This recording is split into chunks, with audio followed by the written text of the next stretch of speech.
Welcome, everybody, to another week of Breakfast All Day 2020. We're running out of it, which is, Thank God. I hope good news, but let's not jinx 2021. Anyway, Alonso here, and Matt, and Christy, and there's so much going on this week. We got plenty to talk about. We do indeed. And the big breaking news that just happened yesterday is that Warner Brothers has announced that they are going to release their entire 2021 slate simultaneously in theaters and on HBO Max. This is the release plan for Wonder Woman 1984 when that comes out in a couple of weeks, when that comes out on Christmas Day in 3 weeks. But they've already decided in a way that nobody has yet. Like, we're not going to play this game where we keep pushing release dates down the road, hoping that theaters are going to open, hoping that normalcy will return. They're just like, we want to have some stability. And it's exciting and it's strange and it's pissing people off, this decision. Some of the movies that it means is like Dune, the Timothée version of Dune. Dune. Dune, the fourth Matrix movie, Space Jam, In the Heights, movies that we would want to see. Tom and Jerry. Tom and Jerry. You said that you said Space Jam and In the Heights as if it would be Space Jam in the Heights. If only they dance and play basketball at the same time with Bugs Bunny. Space Jam to the streets. Yeah. It's interesting because I think these are movies that, you know, ideally you want to see on a screen. You want to see Dune. You want to experience the thrill and the fun of In the Heights.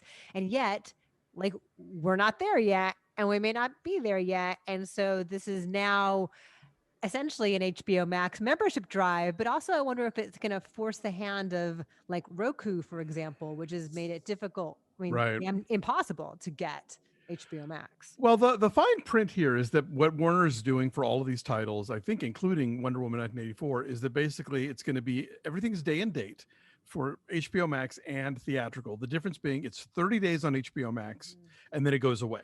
And then theatrical is theatrical, whatever theatrical winds up being. And then when it comes to home video, to digital streaming, Blu-ray, DVD, then it will return to HBO Max. So it's not entirely a boom, here it is forever, but this is a seismic shift in the history of film distribution. I mean, let's face it, I think this is one of the biggest sort of single moment things to happen since, like, the Paramount decision said that studios couldn't own theaters anymore. This is huge.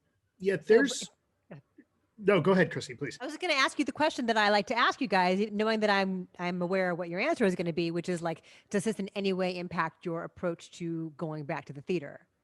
Oh, no. I'm still not going back to the theater until, you know, tracking, treatment, and tracing. Tracing. You know, tracing. I always forget the third T. Tracking, tracing, and treatment. Yeah, but until then, I'm not setting foot in one. But at least I know now that, you know, unlike Tenet, will be sent screeners. And it's funny because you talk about Warner Brothers sort of being the first to take the plunge here. I think Warner Brothers also was the one who jerked people around the most in 2020 with the bait and switch of, like, maybe Tenet, no, a couple weeks later, no, a couple weeks later. Okay, now we're going to do it. And now, oh, that was a big mistake. Well, they learned from that, it sounds like. I guess so, yeah. You know, there's a lot going on in this, and I think that this goes hand in hand with the other news. The other big news about theatrical is that AMC is looking to refinance for hundreds of millions of dollars, right? And is definitely closer than ever to bankruptcy. Now, that's not to say that they'll all completely go, all those theaters will go away. I don't think that's the case. As a, you know, it's dissimilar, I think, to when Toys R Us went under, and, you know, retail space is easier to convert than, say, a theater. So there's a lot of investment in that retail space that I think is hard to replace.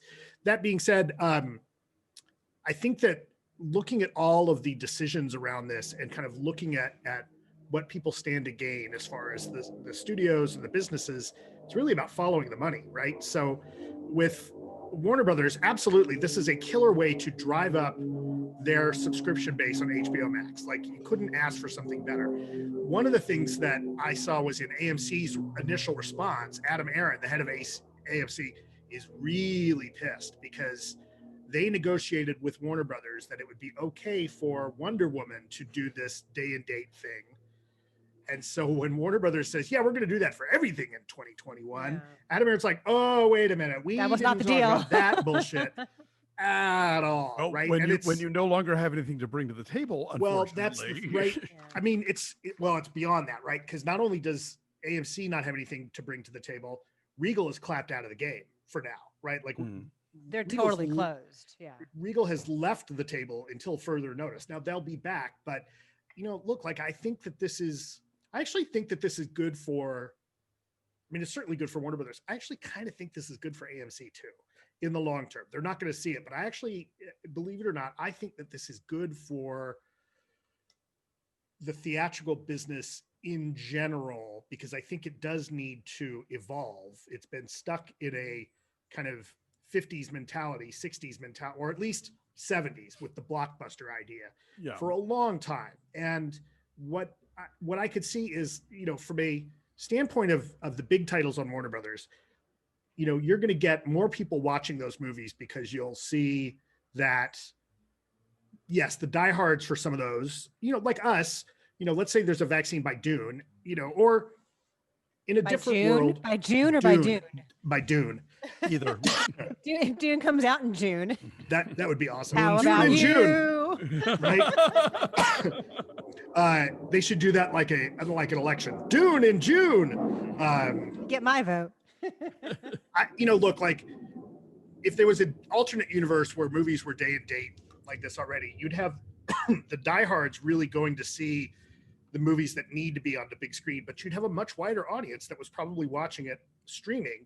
And that's going to, on an HBO Max, and that's going to fund that money that they make. That's going to fund other projects that you wouldn't otherwise see, right? It's like a little bit of how basic cable used to work, in that, if every channel had to exist just on subscribers as opposed to being bundled into other things, you wouldn't have ever got a Breaking Bad. That's a whole other long discussion. But and Netflix obviously is doing interesting things with their money, and making movies that studios under the current paradigm wouldn't touch with a 10-foot pole.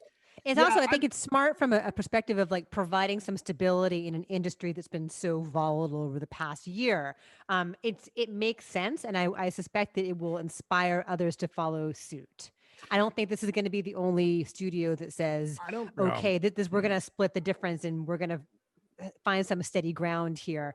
Matt, you mentioned also the AMC thing. What they're doing is they're trying to raise up to $844 million with a big stock sale. They're selling stock.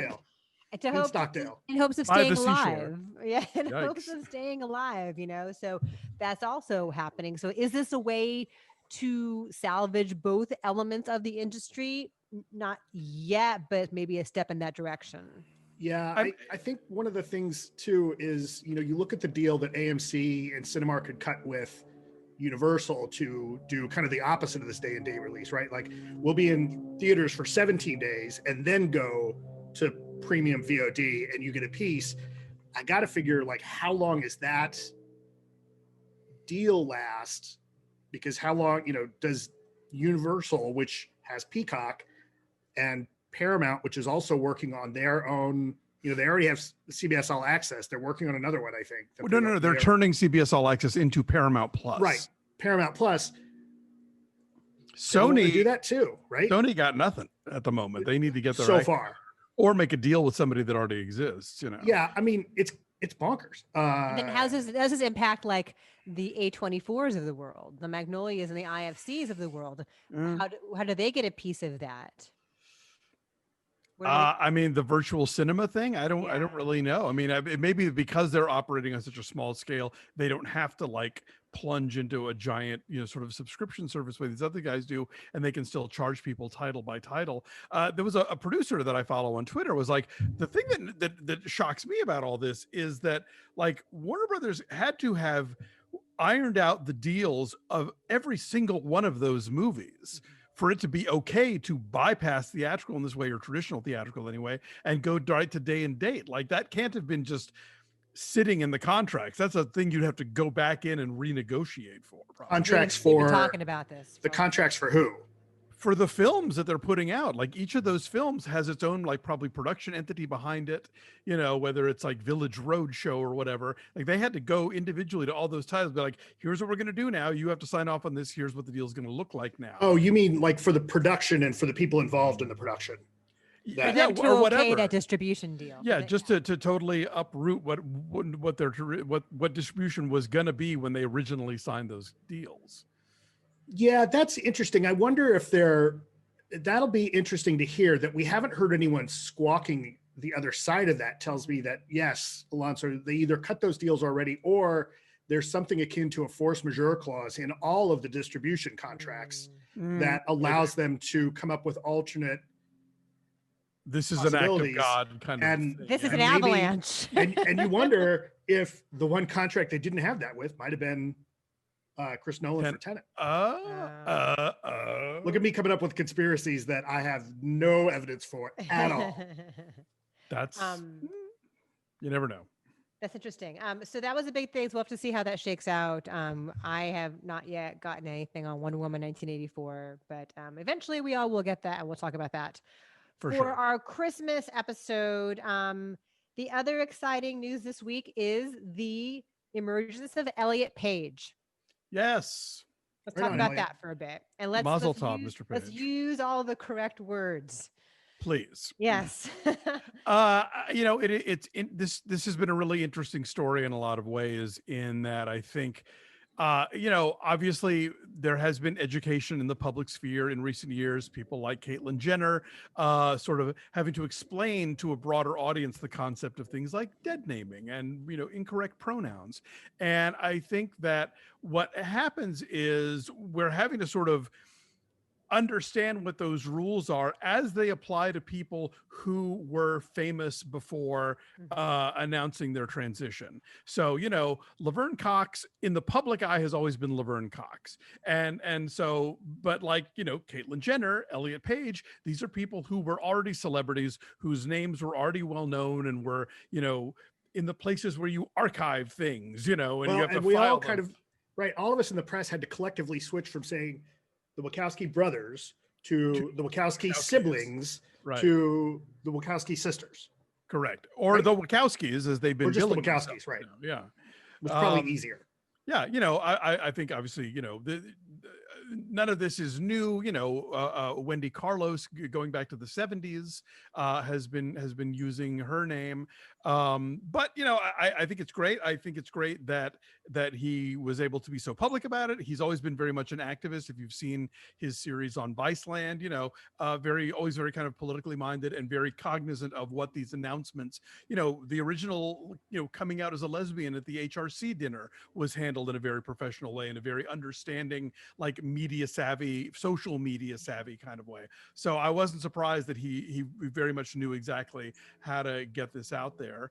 You know, I think it's also great because, you know, you'll recall the kerfuffle a couple of years back with Scarlett Johansson and the whole notion of like, well, of course we'd want to cast a trans actor in this role, but you know, there really just aren't any that can open a picture.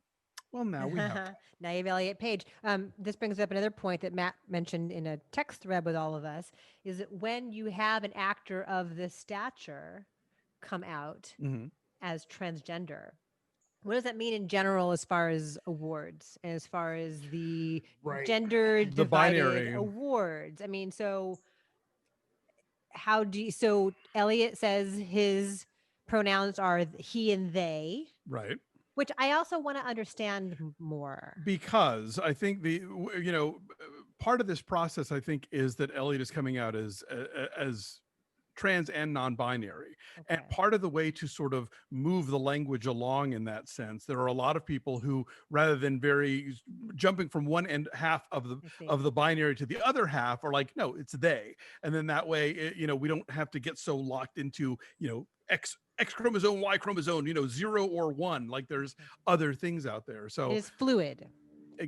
It is beyond categorization. So what do we think this means, though? And does this potentially spell an awakening in terms of how we assess talent or performances? I kind of want to set up the question because I think, you know, you guys are both in groups that deal with this specifically. Like I had mentioned in the thread, like I don't really care what the Oscars are going to do, right? But I'm more interested to see what you guys are thinking. You Whatever know, as it is, members they'll of, do it. They'll do it last. right? As They'll what do it LAFCA's wrong. right, because LAFCA splits actor and actress in their Yeah. awards, Yep. Yeah. and you supporting. know, it's going to be really, you know, to me, it's yes, I'd love to live in a world where you could just say best actor, right? But I think we know the drill that then you're just going to get a bunch of dudes, like, because those memberships in like the Oscars are so overwhelmingly male, you're probably just going to get that. But you know, where do you go with this? And Yeah, like there was a recently formed group in Los Angeles of critics, and they actually give an award every year for best female director, which has been kind of controversial, and I'm not even entirely sure how I feel about it. Because on the one hand, I think yes, let's carve out a space to make sure that you know, women don't get lost in the conversation as they so frequently do when it comes to awards. But at the same time, is that like, are you then ghettoizing them by sort of like making this other category? Is it like on, you know, the Queen's Gambit, where they only want to let her compete against, you know, other girls, you know, that first tournament she goes to? Right. So I don't know the answer, but I'm glad that the discussion is happening. I think we've talked about this before in that I think, because is that other film critics group doing a best male director or just best director? Is it a women's film critic group? No. This is not it's not a women's film critic group. Good question. I don't know. Because I think you would do, I mean, this is, you know what, coming at it from a binary perspective, you would do best male, best female, and then your best pictures should be best wide release and best limited release. But that's a whole other, like, that's my rant on how I would fix the Oscars. But yeah, like, it's exciting, and it's an exciting precedent. And I think that the way he phrased his whole announcement is brave and exciting, and will inspire a lot of people. And and I'm glad. And is he? You mentioned Caitlyn Jenner, Alonso, but is he like the most like acclaimed actor, like best known actor? Probably. I mean, like this? certainly the first Oscar nominee I can think of. Yeah. So you know, comedian and actor Rhea Butcher also. It's funny, like the day before it came out on Twitter as trans, and then was like, well, I guess I didn't need to worry about getting too much attention.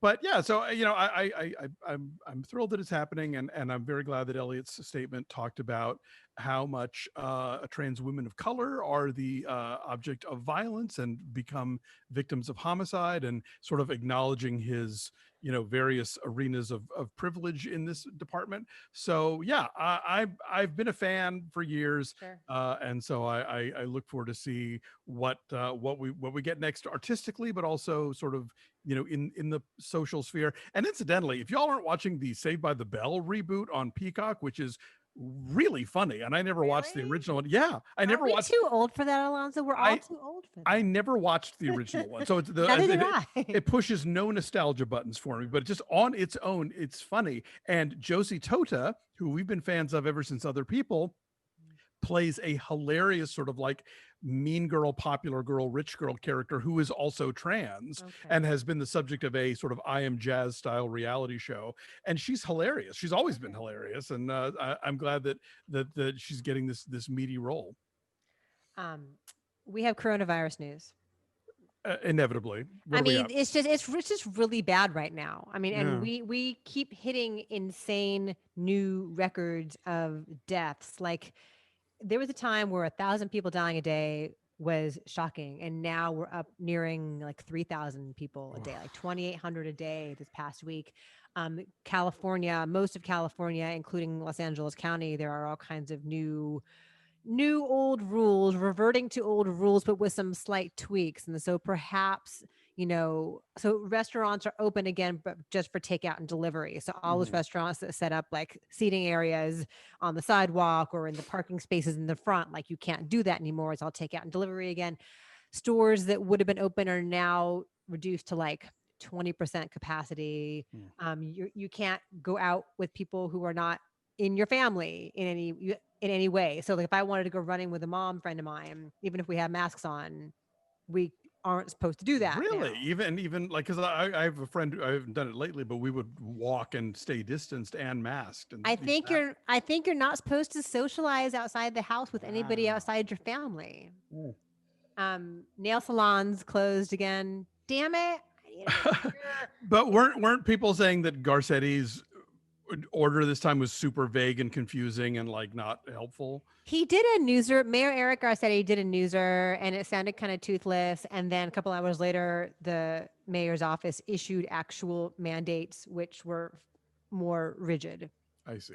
Good. So- Right, but the state as a whole, you know, at Newsom's level, that's where there's a lot stricter rules just at the state level.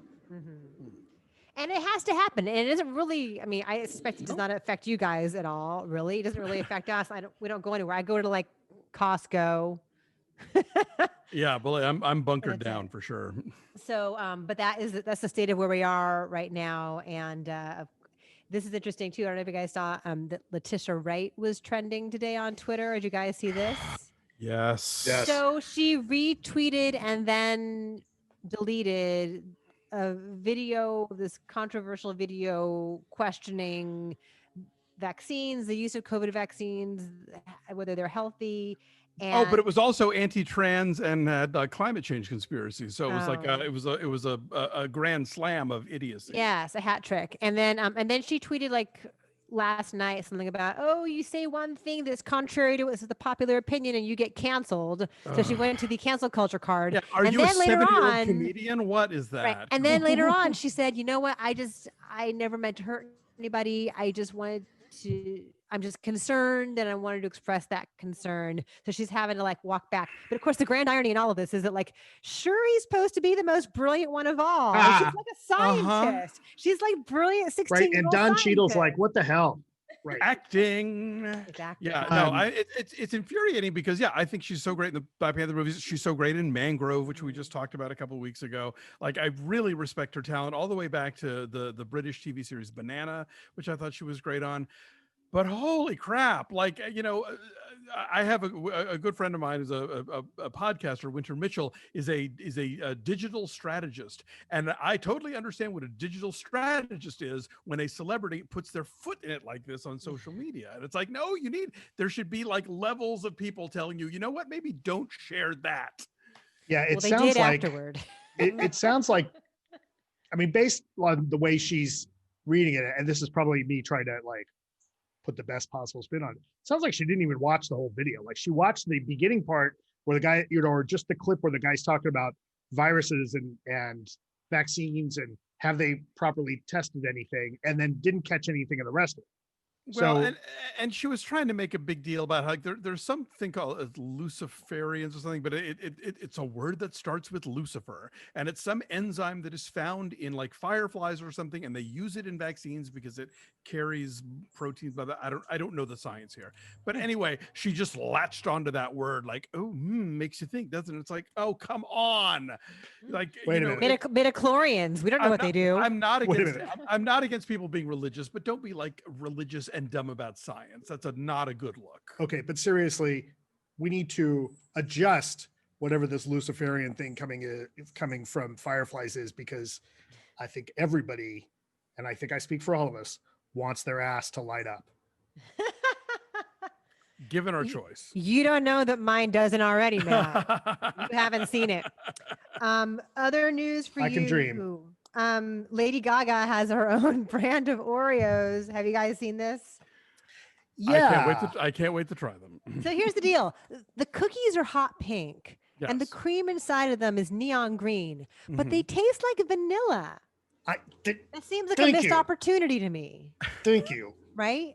Anything Right? They could should have taste like tasted vanilla. shallow.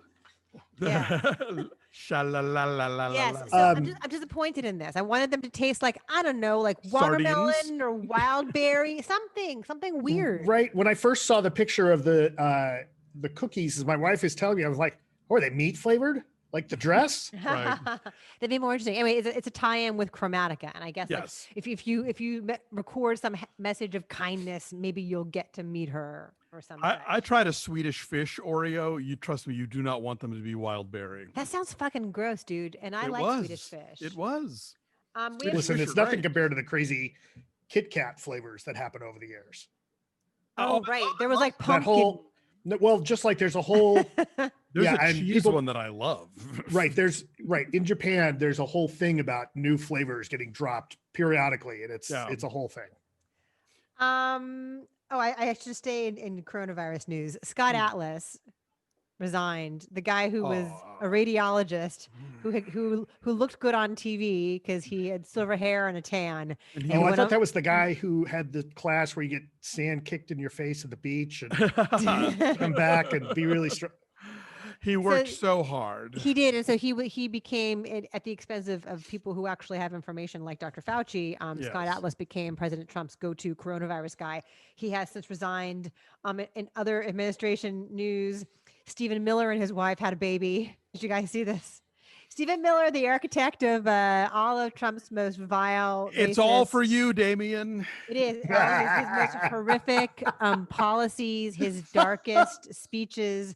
He married Mike Pence's spokesperson, Katie Miller, and they had a baby. And they posted a picture on Twitter of the two of them cuddling with their feet crossed at the ankle, cuddling their baby, and saying how she's captured our hearts and stolen our souls. And They don't have either. right, you got to have those things first of all. But they are getting fucking dragged, as well they should be. Yeah, 'cause like, Armand- when are they gonna take the baby out of your arms and put it in a cage? And so there's like just a instance. general tone deafness. It's like when Ivanka posts a picture of herself in some like glittery evening gown. Oh, yes, yes. Everything is falling apart in the real world. There's just a general lack of awareness. Yeah. So that's interesting. What other news? Carol Baskin is back in the news. You guys see this?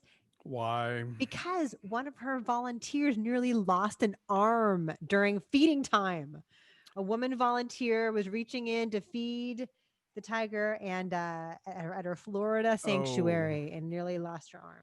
Well, what I hear is that I don't know if this is a national or a state thing, but somebody just passed what they called a Tiger King law that would prohibit people from private ownership of large jungle cats.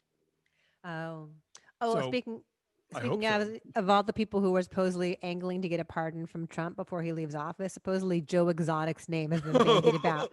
Because of course. They are like reality TV brethren. I mean, Of course, that makes absolute sense. Gamer. So does that mean Keith Raniere is too?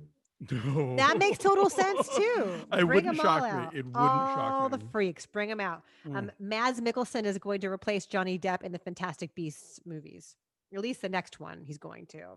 So we need to review another round. I haven't seen it, but I hear it's great. Oh yes, we do. It's great. I hear it's great. I always like a good alcoholic movie, and that should be enjoyable. So let's do that. But that is a good choice. He's always good. Yeah, the whole, making J.K. Rowling industrial complex right now is not sitting well with me. But I hear you. I don't begrudge him the work. Let's talk about this LA Times story, Alonso, that you and I were talking about earlier this week. There was a big takeout, a really very thoughtful and not at all condescending or joking takeout on like the whole Christmas movie industrial complex. Yes. And how it was just like Hallmark and Lifetime for a little while. And now so many different production companies and channels are getting in on the game. Yeah. One woman at one production company said that previously Christmas movies accounted for 10% of their slate, and now it's more like 50%.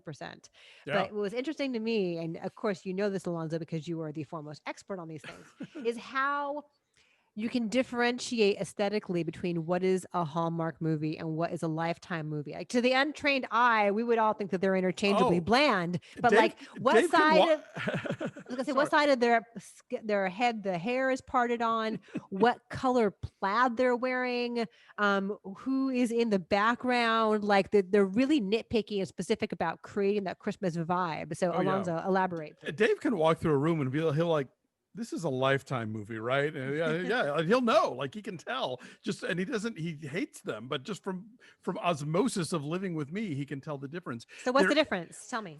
There's definitely a lighting difference. I think you can tell. Like there's a little bit crisper on Lifetime. There's a softer glow going on with the Hallmark movies.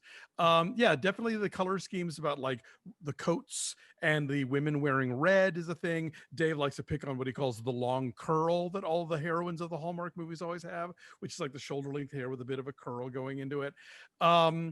Yeah, I know somebody who wrote a script for one of these, and she talked about how you submit this to Hallmark, and then it kind of goes through. They have a whole department that just kind of Christmasizes it, and they have like certain scenes that are expected to be there. There has to be a tree lighting, there has to be cookie decorating, ideally a snowball fight, and maybe caroling if we can swing it. So and it's like submitting a spec script to a TV show that they buy, and then the writer's room gets a hold of it and fixes it. Yeah, kind of. I mean, and it's also like when you talk about like the house style that studios have. Like, okay, for example, if you watch a show on ABC, like an ABC sitcom is lit in a very specific way that other network sitcoms are not. And the color schemes are different. Where the fruit bowl in the kitchen is different. Like, this is not a new thing, but Hallmark definitely has that thing going on. And yeah, it has been interesting to see the explosion in Christmas content. I mean, like, do y'all know what The Asylum is?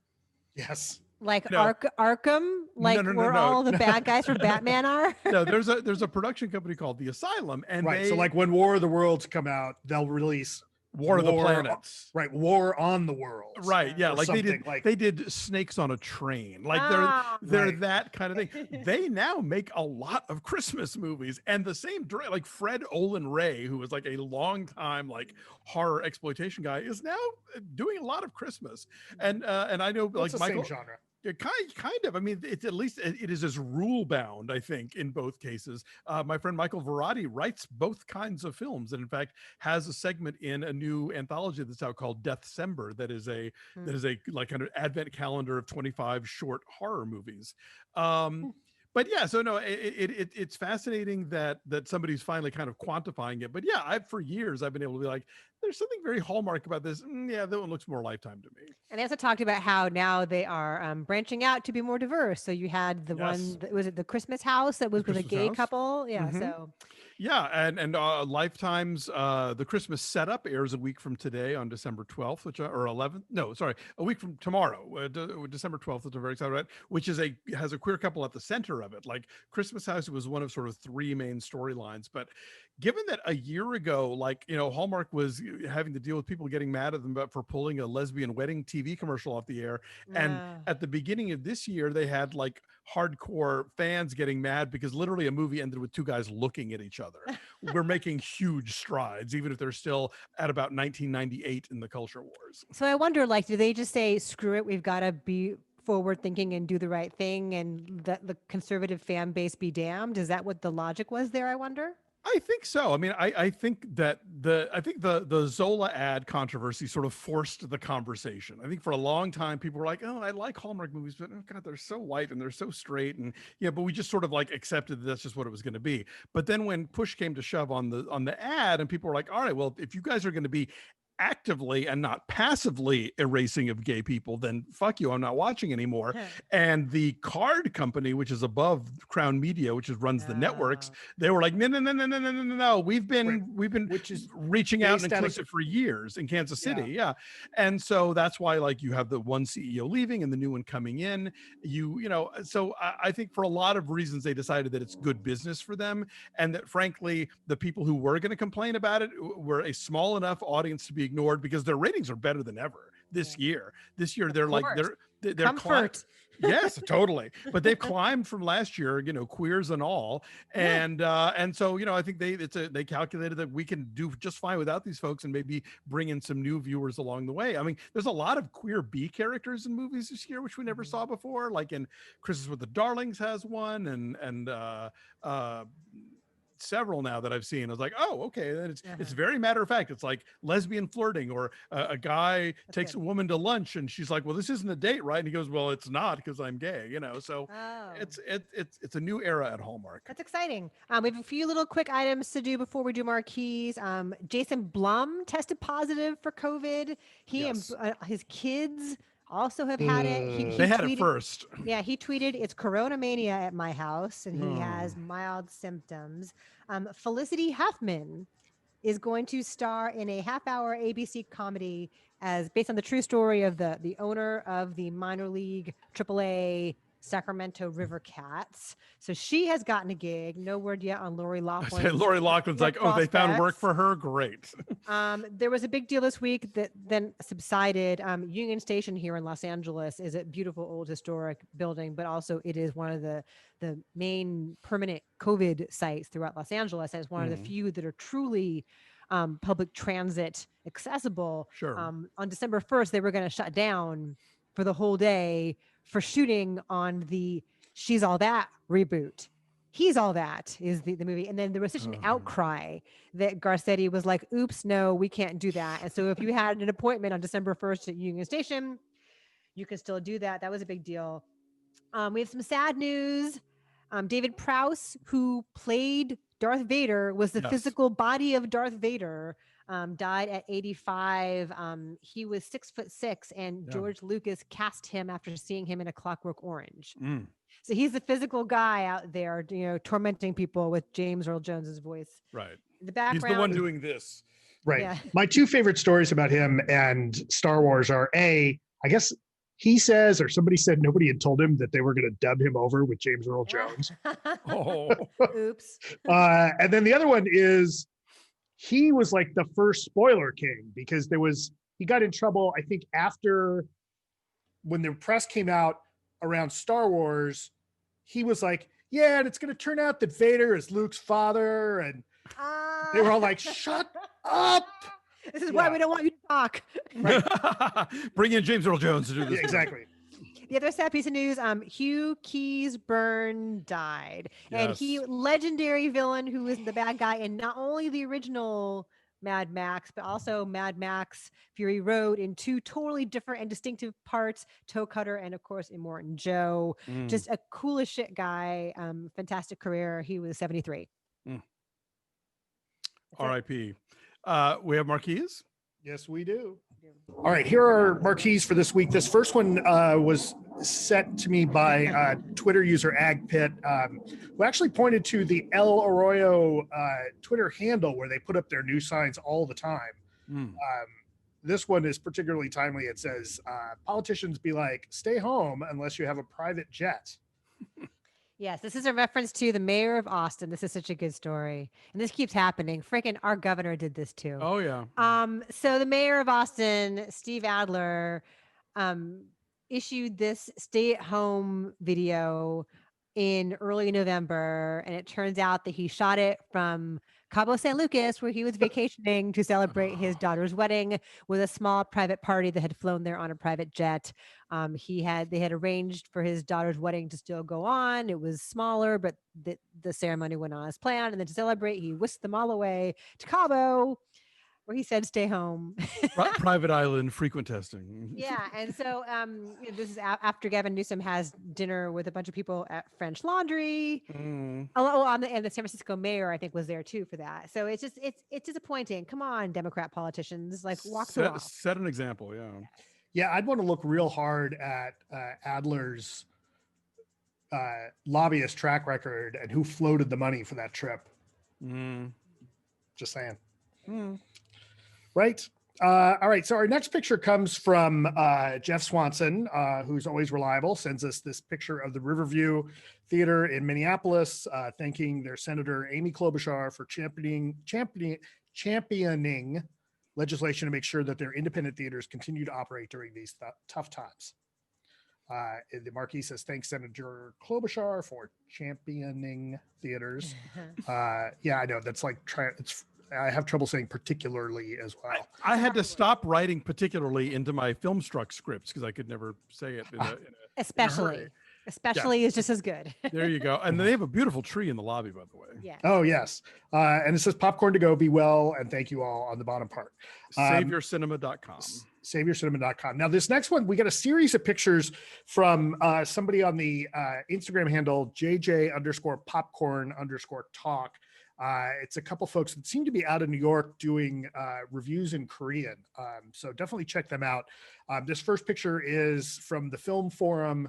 It says, theater temporarily closed. Watch our movies online, filmforum.org. And then it's got some quick hits about some of the movies. Collective, NYT, New York Collective Times is Instagram. so great. Y'all need to, we will do it. We Okay. will at Okay, some good. point. No, because we got to watch it before we vote. Yeah, it's amazing. Born to be fascinating, according to Variety. I was born to be fascinating. Fellini's Intervista is magical, according to the Times. City Hall is vibrant, according to IndieWire. Raining in the Mountain is spectacular, according to the Times. And Flowers of Shanghai is gorgeous, again, according to the Times. And then the other side of that sign says temporarily closed. Thank you to our staff and board members and donors. Thank you to New York City's movie lovers. Happy holidays to all. And then next up, they sent us a picture. This is the Eleanor Bunin Monroe Film Center in New York. This is at Lincoln Center. In Lincoln Yeah, Center. this is at Part Lincoln of the Center. whole film complex. Lincoln Right. Center. And they sent a bunch of pictures that were just showing closed theaters.